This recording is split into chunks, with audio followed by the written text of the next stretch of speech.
Hey, gang. I'm going to yap at you for a minute about a man named Lilly. That's Lilly with two Y's to be specific, to be exact, John Lilly. Some of you know who that is.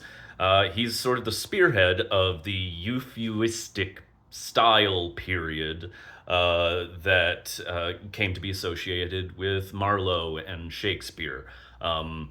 It's named after one of his books, actually a series, two books, Euphues, the Anatomy of Wit, and Euphues and His England.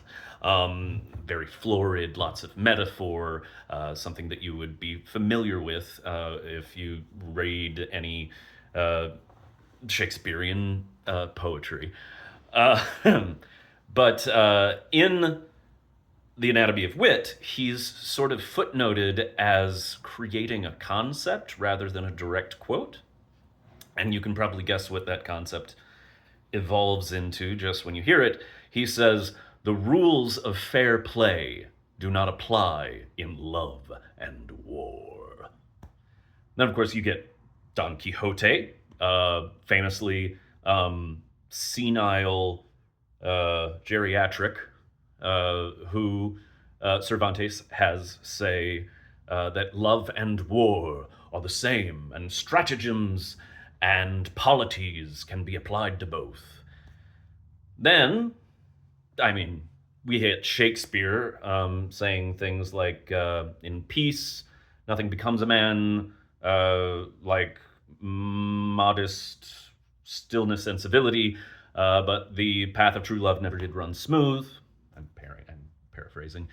And it's not until the 1840s that a man named Francis Edward Smedley, which I hope his friends called him Frankie Smeds, uh, writes a book called Frank Fairly. And in it, one character has opened a letter that was intended for someone else and read it for purposes of you know, and the main character says, "I can't believe you've done that." And he says, "Of course I've opened the letter. How else would I read it? All's fair in love and war, you know." And this is where we get this concept now that ironically has run amok in post World War II era when we have solidified borders and tribunals to talk about what you're allowed to do on the international stage.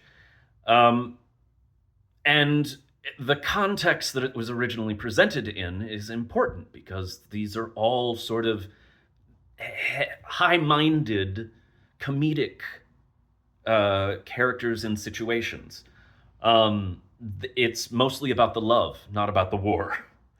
Um, and now, in the modern context, we take all is fair in love and war, and we sort of use it as this necessary evil, uh, an excuse for the terrible things that we do for love, or the terrible things that we do for war, or the really nice things for either one, I guess, too. And I guess I just feel like popping on here for my no followers and saying your ex was a cunt, and Netanyahu and Putin both deserve to be in jail. Those are. I know. I hear you say, "Nick, how could you say such a thing?" And the answer, in all three cases, war crimes. I know. It got dark real fast. And now that I've painted myself in a corner, might as well just end with a quote from my ex. Oh, yeah. She said, "I think in the last time she spoke to me directly, in what I thought at the time was a very heartfelt voice memo, I've realized I always want you in my life." Now, in keeping with the context of authorship theme that we've played with so far, this next part is going to look like I'm unilaterally deciding to ignore you and abandon you forever. But